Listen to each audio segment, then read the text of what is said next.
Aldi, seorang mahasiswa tahun pertama, akhirnya menemukan kamar kos murah di pusat kota. Setelah berhari-hari mencari, dia merasa beruntung mendapatkan kamar di lantai 3 sebuah bangunan kos tua yang dikenal murah tetapi bersih. Kamar itu bernomor 308. Pemilik kos, Bu Mirna, tampak ramah tetapi agak aneh. Saat menyerahkan kunci kamar, ia berkata dengan nada rendah, "Jangan ganggu yang sudah ada ya." Aldi hanya tertawa kecil. Dia berpikir itu hanya lelucon khas pemilik kos tua. Tapi tatapan serius Bu Mirna membuatnya merasa sedikit tidak nyaman. Malam pertama di kamar itu, semuanya berjalan biasa saja. Aldi membereskan barang-barangnya, memutar lagu dari ponselnya, dan menghubungi orang tuanya untuk memberitahu bahwa dia sudah menetap. Namun, sekitar pukul 11 malam, suara langkah kaki di koridor mulai terdengar. Padahal, semua penghuni kos seharusnya sudah di kamar masing-masing. Aldi membuka pintu dan melongok keluar. Kos itu sunyi, hanya suara angin dari jendela terbuka di ujung lorong. Dia kembali masuk dan mengunci pintu, mencoba tidak memikirkannya. Tapi ketika dia hendak tidur, suara ketukan pelan terdengar di dinding kamar. Itu datang dari kamar sebelah yang menurut Bu Mirna kosong. Mungkin suara tikus, gumamnya mencoba mengabaikan.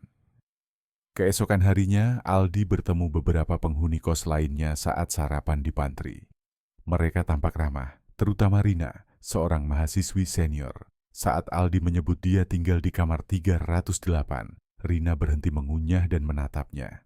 "Kamu tinggal di kamar itu?" Tanyanya pelan. "Iya, kenapa emangnya?" Rina hanya menggeleng dan tersenyum canggung. Enggak apa-apa. Kalau ada apa-apa, coba kamu bilang ke Bu Mirna aja." Percakapan itu membuat Aldi semakin penasaran. Malam itu, suara ketukan di dinding kembali terdengar. Kali ini lebih keras. Aldi, yang sudah lelah dengan gangguan itu, mengetuk balik. Ketika dia mengetuk dinding, suara itu berhenti.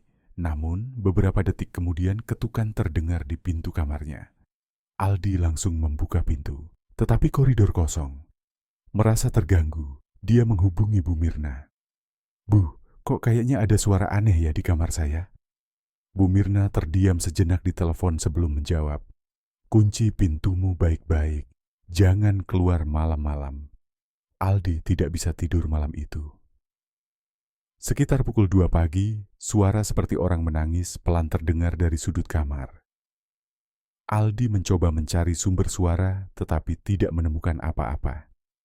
Dia menyalakan semua lampu dan duduk di tempat tidur dengan jantung berdebar kencang. Keesokan paginya, Aldi menemui Rina dan memaksanya untuk menceritakan apa yang sebenarnya terjadi di kamar 308. Rina akhirnya mengaku bahwa beberapa tahun lalu, seorang penghuni kos bernama Rudi tinggal di kamar itu. Rudi ditemukan tewas di kamar 308 setelah bunuh diri karena depresi. Sejak saat itu, penghuni yang tinggal di kamar tersebut selalu mengalami gangguan misterius. "Kamar itu sebenarnya sudah lama kosong. Aku juga nggak tahu kenapa Bu Mirna menyewakannya lagi," ujar Rina. Aldi merasa marah karena tidak diberitahu sebelumnya. Namun dia memutuskan untuk menghadapi apapun yang ada di kamar itu. Dia yakin semuanya bisa dijelaskan secara logis. Malam itu Aldi melakukan hal yang nekat. Dia mematikan lampu kamar dan duduk di lantai dengan lilin menyala. Dia mulai berbicara ke arah kosong. "Kalau kamu ada di sini, tunjukkan dirimu. Apa yang kamu mau dari aku?" Awalnya tidak ada respons, tapi kemudian suhu kamar tiba-tiba menjadi dingin. Lilin berkedip-kedip dan bayangan seperti sosok pria berdiri di sudut ruangan. Aldi merasakan tubuhnya kaku, tetapi dia tetap bertahan. "Aku nggak mau ganggu kamu. Kalau kamu mau aku pergi, kasih tahu caranya." Sosok itu tidak bergerak, tetapi suara berbisik terdengar. "Pergi, jangan kembali." Aldi segera keluar dari kamar dan menginap di kamar Rina malam itu. Keesokan paginya, dia bertemu Bu Mirna dan memutuskan untuk pindah kos. Bu Mirna hanya mengangguk seolah sudah menduga hal itu akan terjadi. Aldi tidak pernah kembali ke kos itu. Beberapa bulan kemudian, dia mendengar cerita bahwa kamar 308 kembali dikosongkan setelah penghuni berikutnya juga mengalami hal serupa. Hingga kini, kamar itu tetap menjadi misteri yang menakutkan, menyimpan rahasia yang hanya diketahui oleh penghuninya yang sudah tiada.